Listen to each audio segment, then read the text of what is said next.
Bismillahirrahmanirrahim. Assalamualaikum warahmatullahi wabarakatuh.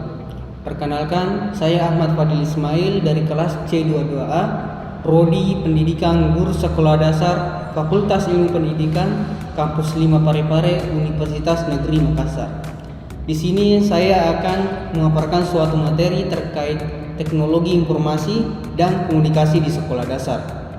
Adapun materi yang saya akan bawakan, yang pertama adalah referensi digital, yang kedua hak cipta, plagiarisme dan quotation, yang ketiga manajemen referensi tools, yang keempat TIK sebagai penilaian pembelajaran, yang kelima atau terakhir pengembangan mengajar digital.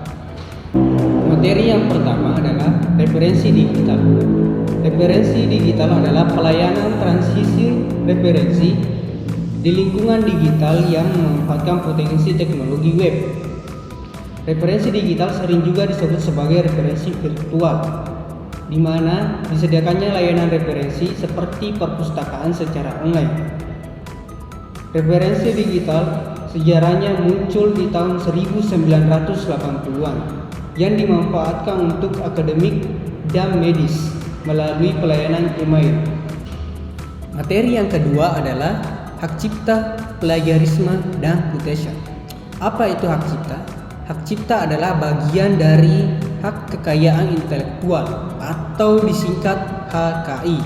Fungsinya adalah untuk menghargai suatu karya dan agar karya kita tidak dapat digunakan oleh orang lain dan dapat menciptakan suatu karya baru. Contoh dari hak cipta itu biasanya ada di buku, artikel, jurnal, skripsi, makalah, dan lain-lainnya. Selanjutnya adalah plagiarisme. Plagiarisme adalah penciplakan yang disengaja.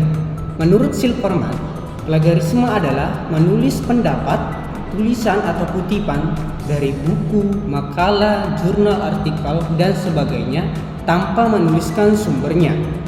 Ada beberapa jenis plagiarisme. Contohnya plagiarisme ide, plagiarisme sumber, plagiarisme kepengarangan. Dan cara untuk melakukan pencegahan terhadap plagiarisme yaitu yang pertama, melakukan sitasi, yang kedua, melakukan parafrase, yang ketiga, melakukan interpretasi, yang keempat, mencantumkan sumbernya, dan yang terakhir, melakukan aplikasi anti plagiarisme. Selanjutnya adalah quotation. Quotation atau kutipan adalah cara penulis untuk memberitahukan kepada pembaca bahwa suatu materi tertentu dalam karya tulisnya berasal dari sumber lain. Adapun beberapa prinsip dalam quotation, yang pertama adalah jangan sekali-kali mengubah kata-kata dari sumber yang diambil. Yang kedua, jangan memperbaiki kesalahan kata apapun yang terdapat dalam sumber. Yang terakhir adalah jangan menghilangkan suatu kalimat tertentu. Materi yang ketiga adalah manajemen referensi tools. Manajemen referensi tools adalah proses mengatur atau mengelola referensi atau sumber daya informasi yang dilakukan dalam penelitian atau studi. Manajemen referensi tool berfungsi untuk memperkuat argumen atau bukti yang disajikan dalam laporan atau artikel.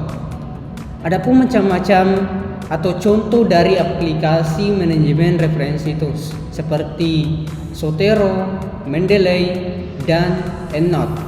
Adapun fungsi dari manajemen referensi tools ini yaitu efisiensi waktu yang lebih baik, yang kedua adalah organisir yang lebih baik, serta yang terakhir dapat melakukan kolaborasi. Materi yang keempat adalah TIK untuk penilaian pembelajaran. Penilaian adalah proses sistematis pengumpulan, pengolahan, dan pengambilan data atas sesuatu berdasarkan kriteria tertentu. Aplikasi yang biasanya digunakan untuk mengolah suatu nilai pembelajaran adalah Microsoft Excel.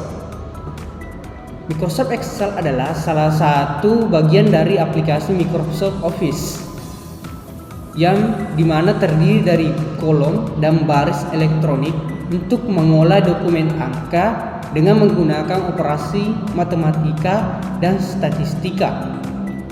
Adapun kelebihan atau manfaat dari Microsoft Office adalah dapat mengolah suatu dokumen angka dengan lebih cepat dan akurat, sehingga efisiensi waktu yang digunakan lebih baik. Materi yang kelima atau materi terakhir yang akan saya bahas pada video kali ini yakni pengembangan bahan ajar digital.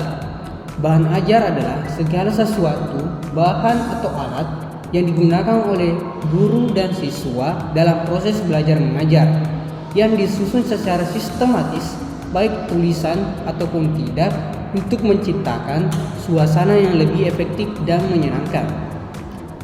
Bahan ajar digital adalah suatu dokumen yang digunakan menggunakan aplikasi tertentu seperti handphone, smartphone, laptop, dan lainnya, yang dibuat dalam bentuk file, baik itu dokumen, PDF, XLX, PNG, JPG, dan sejenisnya.